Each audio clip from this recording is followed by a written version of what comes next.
Bienvenidos. No olviden suscribirse a este canal. En él podrán encontrar listas de reproducción de programación para niños, animación digital, efectos visuales, videojuegos en 2D, videojuegos en 3D, control de procesos industriales, control de escenarios, control de animatronics, pensamiento lógico, programación para Arduino, programación en Visual C#, álgebra superior, álgebra lineal, pero como para niños, facilísima, seguridad en redes, sistemas operativos, metodología de la investigación, configuración de computadoras y mucho más. Bienvenidos.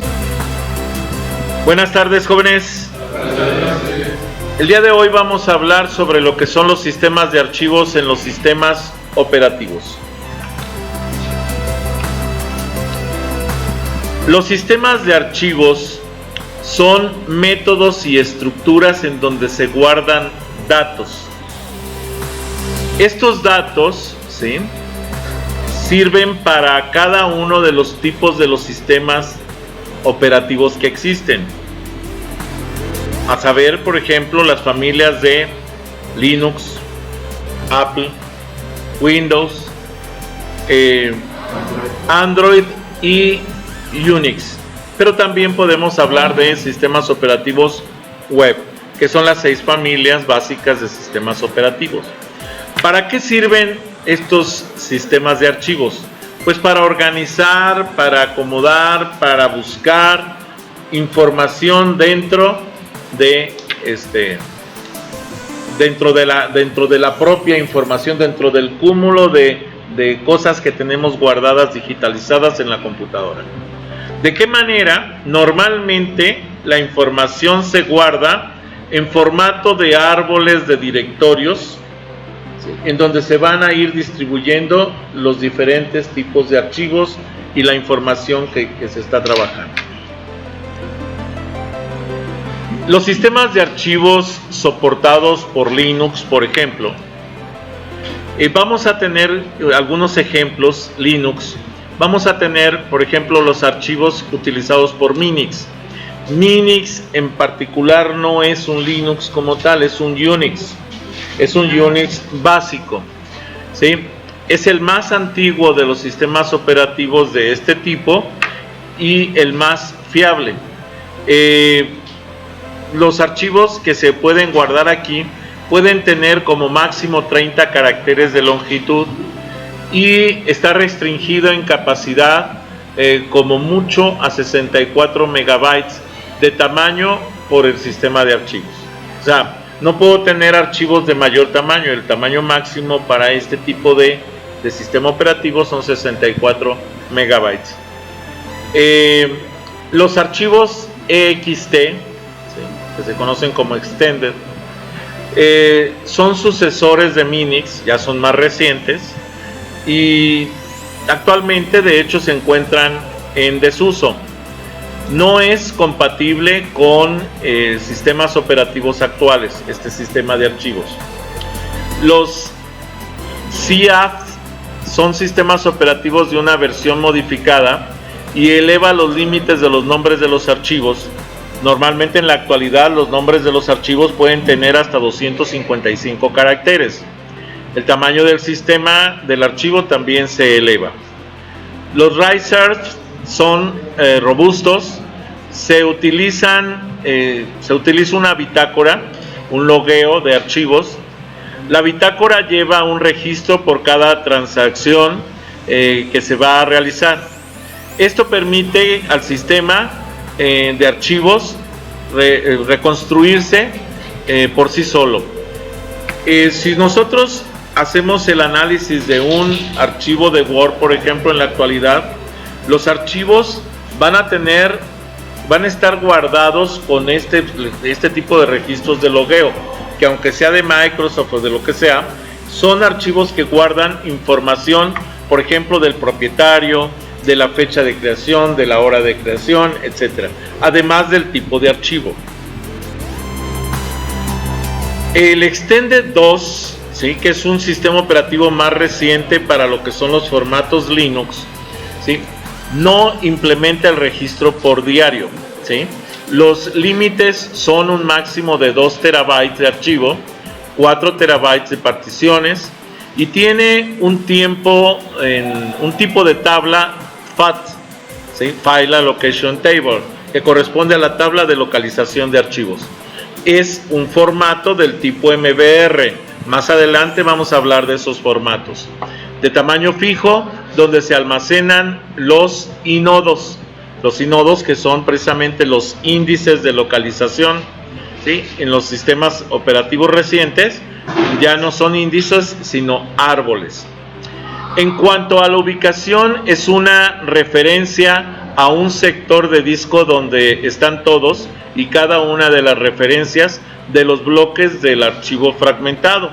Esto es, no se guardan de manera secuencial, sino que se guardan de manera aleatoria en las áreas de trabajo del disco en donde encuentran suficiente espacio para almacenar partes del archivo.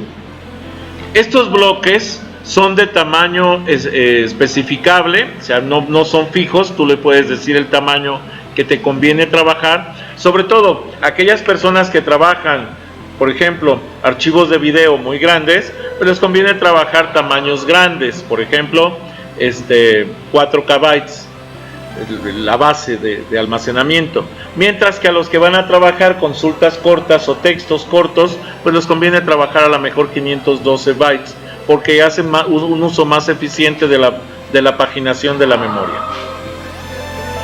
Este tipo de sistemas de archivos asegura un buen aprovechamiento del espacio libre con archivos pequeños. El Extended 3, ¿sí?, que es un sistema más reciente, el File System Extended 3, eso significa el FS, File System, Sistema de Archivos Extended 3, ¿sí? Son sistemas de archivos extendidos. Ahora, lo primero que ocurre es que reducen la fragmentación externa.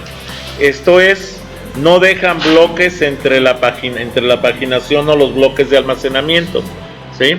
Esto, si ustedes lo recuerdan, cuando vimos paginación, segmentación, compaginación por demanda, precisamente la paginación evitaba que se formaran los bloques, y sobre todo cuando trabajábamos memoria por demanda. ¿Ok? El mínimo, el número de búsqueda del disco se reduce debido a que ya trabajan árboles de localización. Entonces la profundidad de las listas se hace pequeña y es más rápida la localización. Son más eficientes y flexibles. Permiten acceder desde Linux. Pueden tener nombres hasta de 256 caracteres. Permiten almacenar hasta 32 terabytes en un solo archivo o 2 terabytes.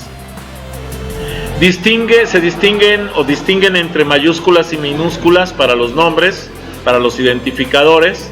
Tienen un registro por diario que se conoce como journaling.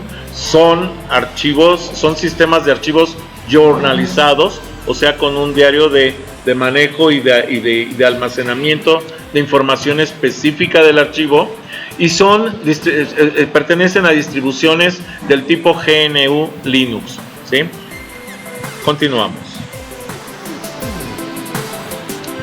El Extended 4, que es el más reciente de los tipos de archivos extendidos, es más eficiente y flexible. Permite acceder desde Linux, es compatible con el Extended 3, permite nombres hasta de 256 caracteres, el tamaño máximo del volumen es de 1 terabyte y permite tamaños máximos en archivos de 16 terabytes. Distingue entre mayúsculas y minúsculas en los nombres de los archivos y de los directorios, no solo de los archivos. Vamos a hablar ahora de los sistemas de archivos soportados por Windows. De los sistemas de archivos soportados por Windows vamos a hablar del MS2 y del Windows NT. Contiene un mapa de toda la unidad, ¿sí? El sistema de archivos se basa en lo que se conoce como FAT, que significa, el inglés otra vez, File Allocation Table, o sea, tabla de localización de archivos. Tiene un nuevo fichero, cada disco lo trabaja como si fuera un fichero. Dependiendo del tamaño del fichero, es el archivo, el sistema operativo crea una entrada de FAT, una entrada de localización de archivos, que lo va a llevar a los distintos lugares donde está almacenado el archivo, porque también tiene una forma de almacenamiento aleatorio, no es secuencial obviamente. Busca en la FAT la posición del mismo para su ejecución. La tabla de localización de archivos, o sea la FAT, y se mantiene en el disco duro todo el tiempo. Existen en los discos duros del tipo de esta estructura MBR dos FATs, la FAT1 y la FAT2. La FAT1 y la FAT2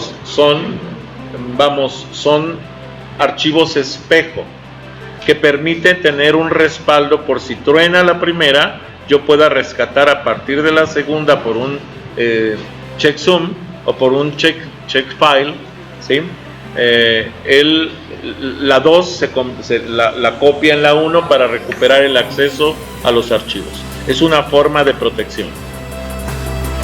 Bueno, el FAT se llegó a trabajar en 12 bits, 16 bits y después se lanza el FAT32. El FAT32, el sistema de archivos es más sencillo. Tiene una tabla de localización de archivos de 32 bits, el doble del anterior que era de 16. Incluso la primera fue de 12. Los archivos del FAT utilizados en los floppy disk, los discos flexibles, era de 12 bits, no era ni siquiera de 16. Y los primeros sistemas operativos trabajaban con FAT16. Por ejemplo, de los archivos de los sistemas operativos gráficos que utilizaban el FAT16 era el Windows 95 y la primera parte de las ediciones del Windows 98. Después ya hubo el Windows 98 a FAT32. Se asigna en clusters, ¿sí? Ya no se almacena en memoria total distribuida en el disco, sino que se va generando, se va estructurando por clusters, en donde los clusters no es otra cosa más que el conjunto de pistas, vamos a decir, de cada uno de las caras de los cilindros del disco. El tamaño está determinado por el tamaño del volumen. Se crea un archivo, ¿sí? Este archivo crea una entrada en el directorio y establece el primer número de clúster que contiene los datos. Si no cupiera en ese clúster, entonces se enlaza a otro clúster y así sucesivamente hasta que quepa toda la información. ¿Regreso? Ahí. Ok. Acuérdense que esto se va a publicar en el video, lo van a tener ahí. ¿Vale? Continuamos. Permite trabajar con particiones de 2 GB, ¿sí? Unidades de asignación de 32 KB y tamaño de un archivo de 2 GB y los volúmenes también de 2 GB. No distingue entre mayúsculas y minúsculas en los nombres de archivos ni directorios y no soporta el dominio. La diferencia entre y un Extended 4, por ejemplo, es que el Extended 4 te diferencia perfectamente mayúsculas y minúsculas, tanto en directorios como en archivos. ¿Ok? Muy bien. Windows XP, Windows Vista y Windows 7 saltan a 2 estructuras de archivos. La primera es el NTFS y la segunda es el Extended FAT. El NTFS es un sistema de archivos de nueva tecnología y permite el acceso a archivos y carpetas. También permite la encriptación. Aquí ya empieza el NTFS empieza a buscar cuestiones de seguridad en Microsoft, cuestión que no se había tomado en cuenta. Aquí ya permite la encriptación. Soporta 2 terabytes y con menos de 400 megabytes. El Extended FAT es un formato específico, es una tabla de localización de archivos extendida, ¿sí? En el dispositivo de almacenamiento electrónico incluso se pueden almacenar hasta 1000 archivos en una sola carpeta. Entonces la cantidad de información que se puede guardar con el Extended FAT es muy amplia. Estos ya empiezan a ser compatibles entre lo que es Linux y Microsoft. Y hay un formato específico en Linux que es totalmente compatible con Windows y que se llama VFAT, ¿sí? Entonces, tanto el VFAT como el Extended FAT son archivos compatibles tanto en Microsoft como en Linux. El NTFS 5, NTF File System 5, fue aplicado en el Windows XP y en el Windows 7 y obviamente en versiones posteriores. Totalmente compatible con el nuevo modelo de seguridad. Ya estamos hablando de encriptación, incluso de manejo de claves de seguridad o de reglas de seguridad de acceso. Es más complejo, es un sistema antifragmentación, busca siempre estar compactado, busca dejar el menor número de huecos posibles entre los datos. Es una plataforma enriquecida y flexible, admite varias secuencias de datos y no tiene limitantes con respecto al tamaño de los clústeres. Puede trabajar discos de gran capacidad. Bueno, ¿qué es lo que permite como algo nuevo? Bueno, también el nombre es de 256 caracteres. Tiene una ordenación de directorios, es un árbol de directorios lo que trabaja para el almacenamiento de información, los atributos de acceso a archivos y el reparto de unidades de varios discos duros.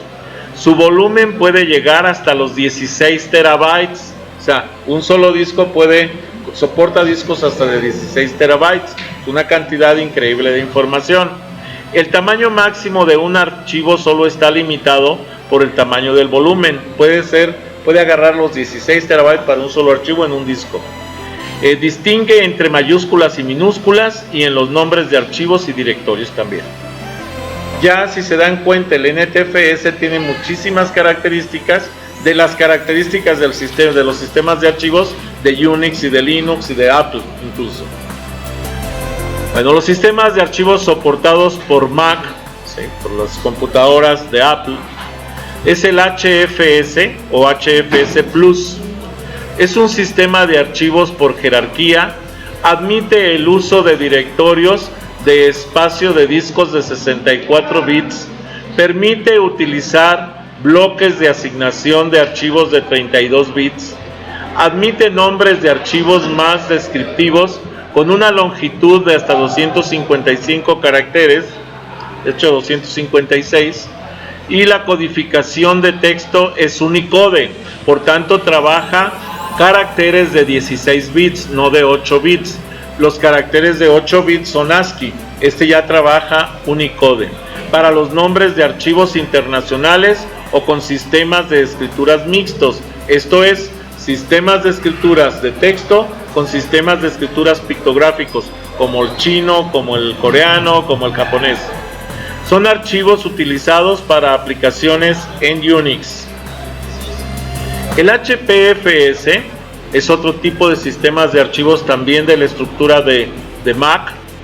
Permite un mejor acceso a los discos duros de mayor tamaño. Mantiene la organización de directorios de FAT, pero agrega la ordenación automática del directorio base en nombres de archivo. Los nombres de archivos se amplían hasta 254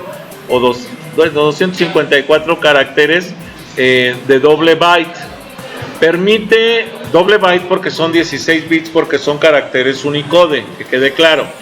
Permite crear un archivo de datos y atributos especiales para permitir una mayor flexibilidad. Organiza una unidad en una serie de bandas de 8 megabytes y entre cada una de estas bandas hay mapas de bits de asignación de 2 KB. El seguimiento de los sectores dentro de una banda que se han asignado, es directo. El sistema de archivos soportados por Solaris, que es un Unix, es un derivado de Unix directo, es de Sun Microsystem y ahora pertenece también a pertenece a Sun Microsystems y es uno de los sistemas que hay de porte pagado, o sea, de compra o de formato libre. Existen los dos. Sí, ya ahorita ya es Sun Microsystems, obviamente ya fue adquirido por Oracle, ¿sí? Pero bueno, al final de cuentas sigue siendo Sun Microsystems, ¿vale? Bueno, el sistema de archivos de Sun Microsystems, o más bien de Solaris, corresponde a ZFS. Este fue adoptado por Oracle porque fue adquirido el sistema. Su implementación es para grandes servidores. Es un sistema de autorreparación. La administración simple de espacio es una característica fundamental. La nueva estructura de almacenamiento en el disco le da mayor velocidad de acceso porque reduce por distribuciones de árbol la distancia en las listas, o sea, la altura. Crea un sistema ligero de ficheros.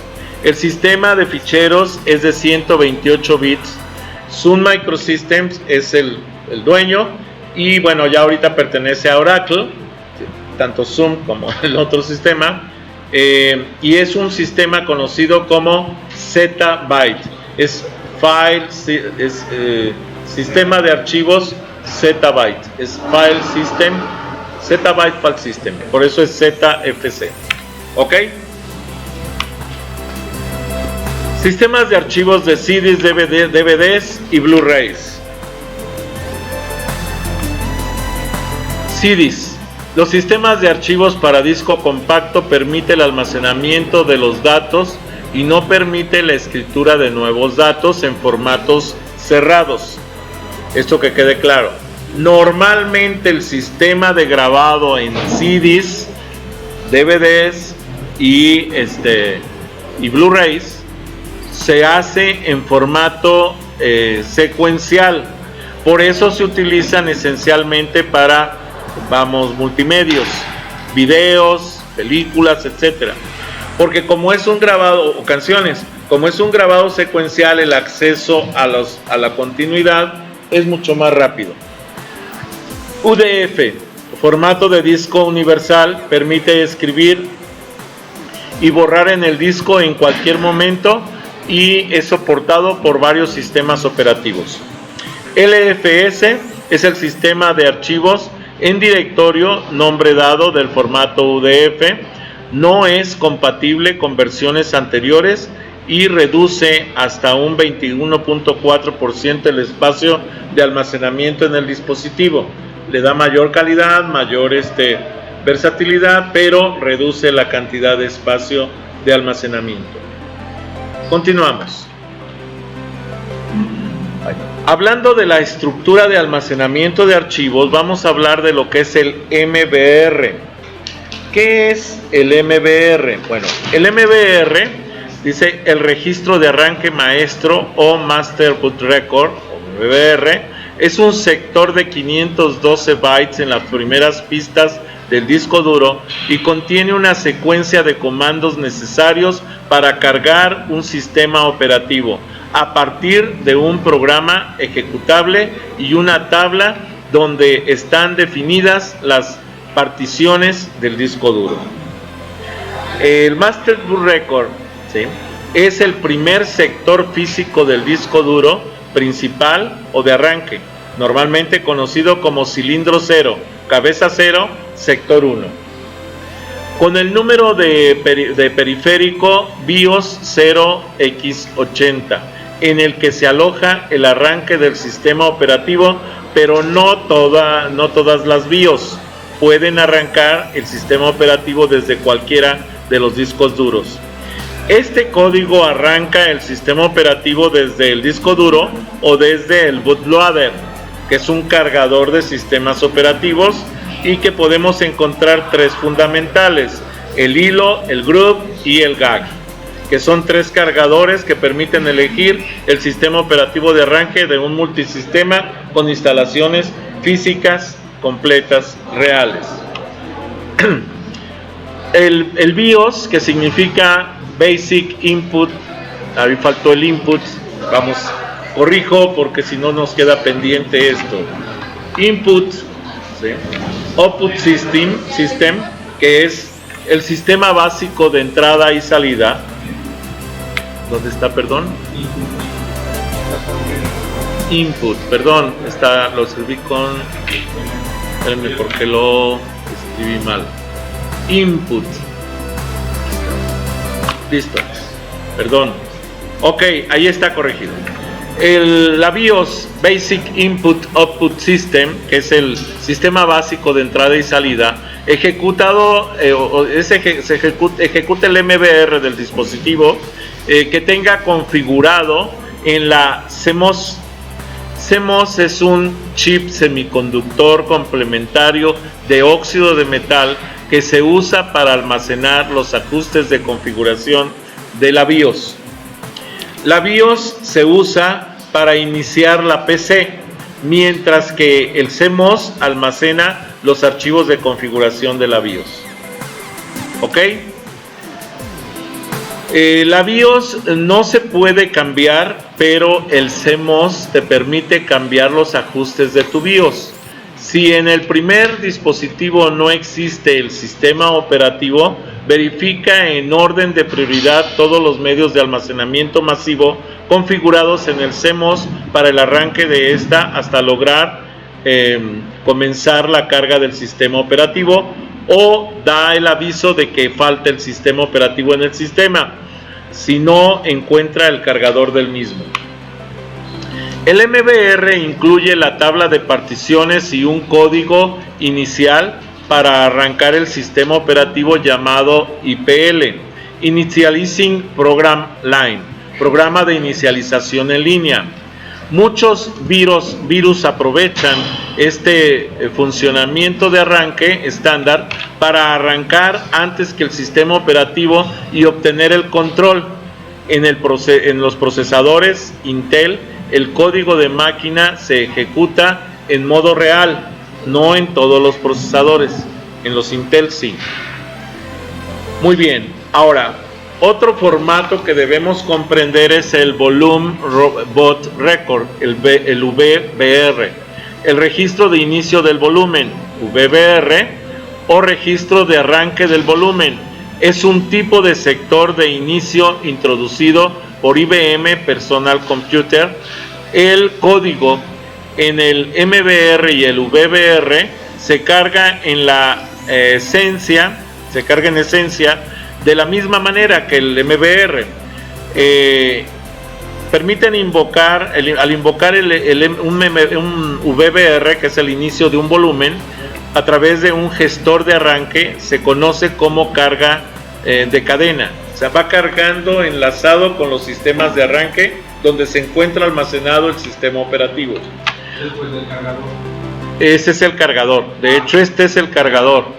Algunos sistemas de arranque dual como NTLDR, que es el gestor de arranque para todas las versiones de sistemas operativos derivados de Windows NT de Microsoft, incluyendo el Windows 10 y el Windows Server 2012, ¿sí? Esos tienen un sistema del tipo NTLDR, ¿sí? En los sistemas operativos más recientes, la funcionalidad del gestor de arranque la proporcionan dos nuevos componentes: el WinLoad, que es el cargador de Windows, ahí está el cargador que comentábamos, y el administrador de arranque de Windows. Son los dos componentes que van a cargar el sistema operativo. ¿Puedo continuar? Ok. La presencia de un cargador de arranque IBM PC compatible para CPU x86 en el sector de arranque es por convención.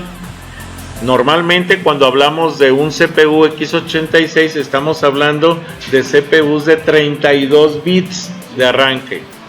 Acuérdense, si buscamos ya algo más reciente, tenemos que hablar de CPUs de 64 bits.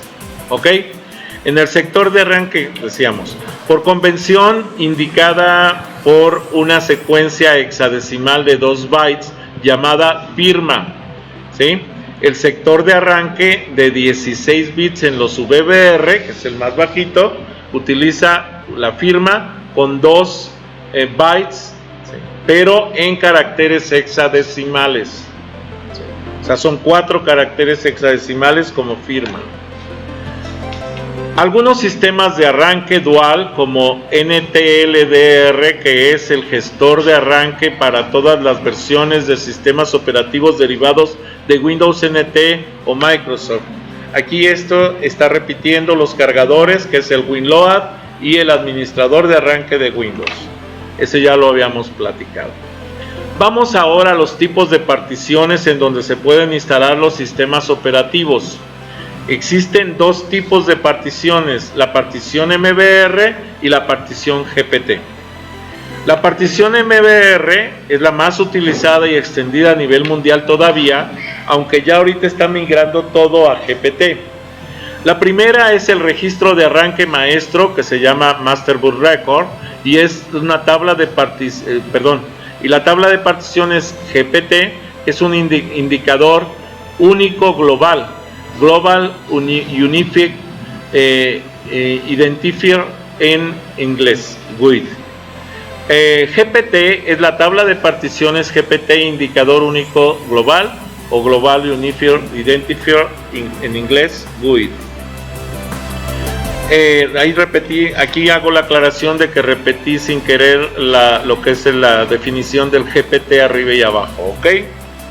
Bueno, vamos, el MBR. En el disco MBR los datos de arranque del sistema operativo están almacenados en un lugar y si estos datos se sobrescriben o se corrompen, el usuario está en problemas, va a ser difícil que pueda localizar su información. El MBR, el MBR, ¿sí?, es también conocido como registro de arranque principal, ¿sí? Ya habíamos dicho Master Boot Record en inglés. Es el estándar de la industria que aseguraría que el sector de arranque, ¿sí?, se dé, como un estándar general mundial, a diferencia del GPT. Ahorita vamos a analizar lo que es el GPT. ¿Ok? El MBR se encuentra ubicado al comienzo de la unidad de almacenamiento masivo. El cargador de arranque de la partición MBR es generalmente un código pequeño que asegura que los archivos de arranque, que son relativamente grandes en el valor, sean almacenados desde otra parte o partición de la unidad.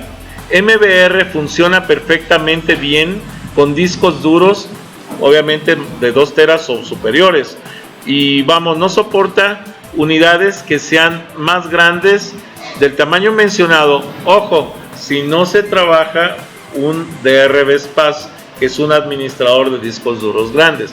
Si trabajas un administrador de discos duros grandes, puedes trabajar incluso teras, varios teras, no nada más 2. De hecho, el tamaño máximo de teras que se puede trabajar, en MBR son 2 teras como máximo. En GPT se pueden trabajar hasta 16 terabytes. Lo platicamos en un momento más. La partición primaria se reemplaza con la partición extendida, a diferencia del GPT, que si el tamaño del disco duro excede los 2 terabytes, mientras usa el MBR, allá no lo podríamos trabajar, pero en el GPT podemos trabajar discos duros, decíamos, hasta de 16 gigabytes. Aquí viene otra diferencia muy grande. Ojo, voy a regresar tantito. MBR tiene la característica de que solo puede trabajar como máximo en un disco duro 4 particiones primarias o 3 particiones primarias y una extendida, y dividiendo la extendida en muchísimas unidades lógicas. Mientras que el GPT, que es el nuevo estándar que ha sido presentado por Intel para asegurar el arranque con el formato UEFI, este es reemplazado y con algo que es innovador y más avanzado. No hay límite de particiones bajo este sistema. Bueno, sí hay, pero son tantas que no importa. El máximo son 120 particiones, pero lógicas, primarias, ¿sí? O sea, ya en este sistema GPT puedes trabajar hasta 120 particiones primarias en un disco duro. Y por la misma razón hay que tener en cuenta que el único número finito planteado en este aspecto es el sistema operativo.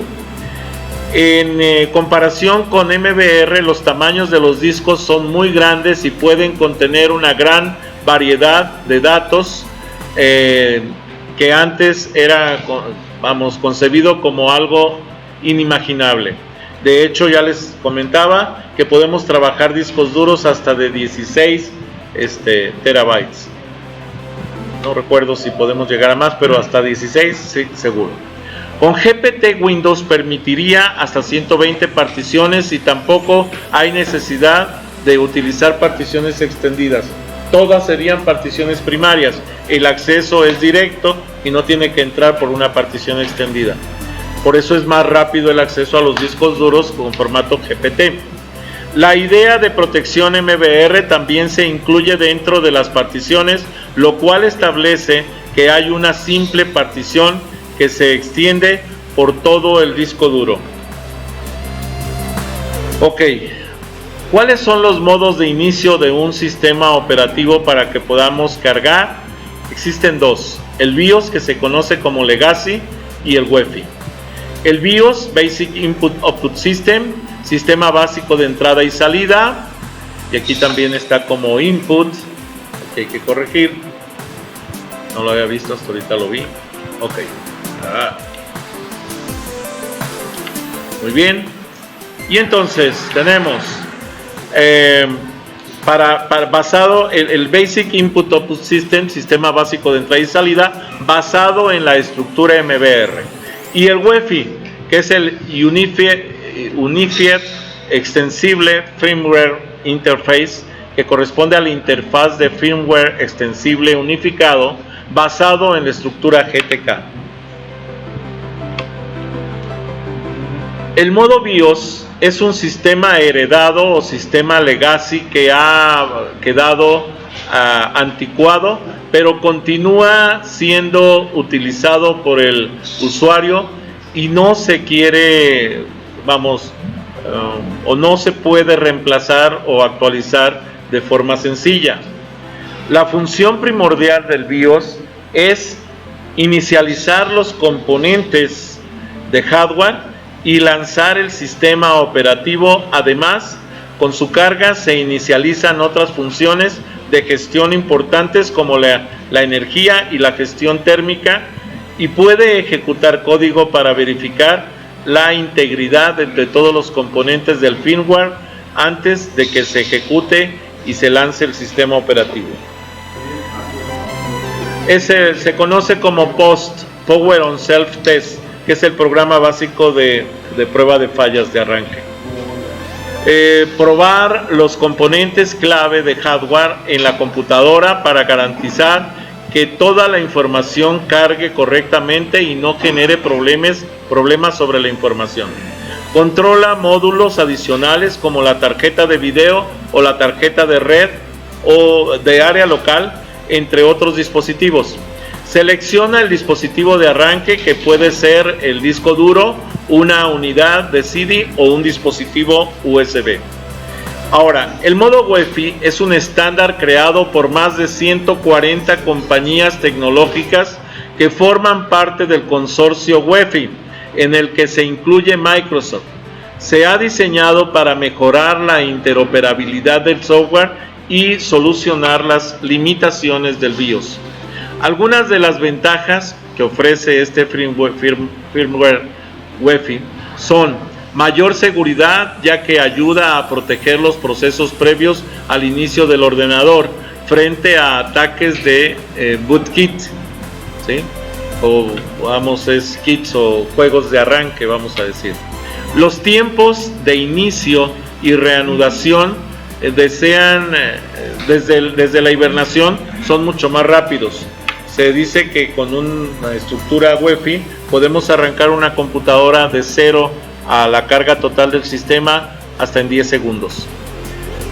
La compatibilidad de unidades de más de 2.2 terabytes es total.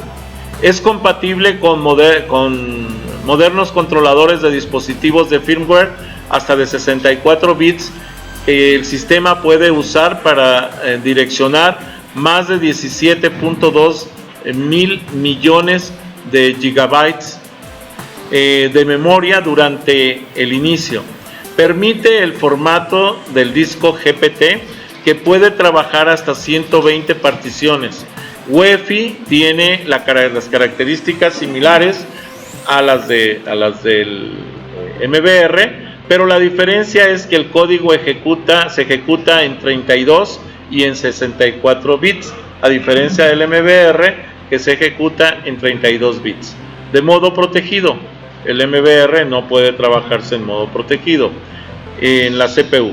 En la CPU puede ejecutar código para verificar la integridad de todos los componentes del firmware antes de que se ejecute y lance el sistema operativo.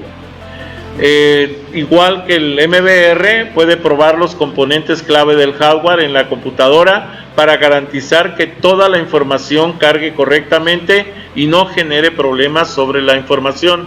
Controla módulos adicionales como las tarjetas de video o las tarjetas de red en el área local, entre otros dispositivos. Selecciona el dispositivo de arranque, que puede ser el disco duro, una unidad de CD o un dispositivo USB.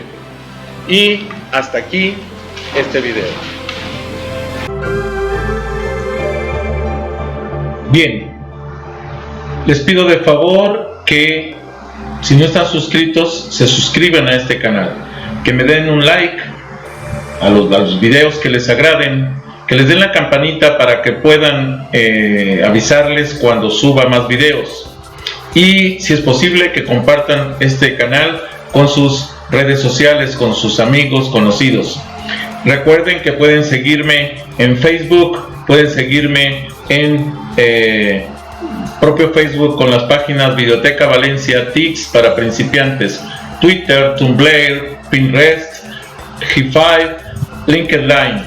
Los links de estas conexiones de estas redes sociales se los dejo en la descripción del video. Gracias por haber visto este video.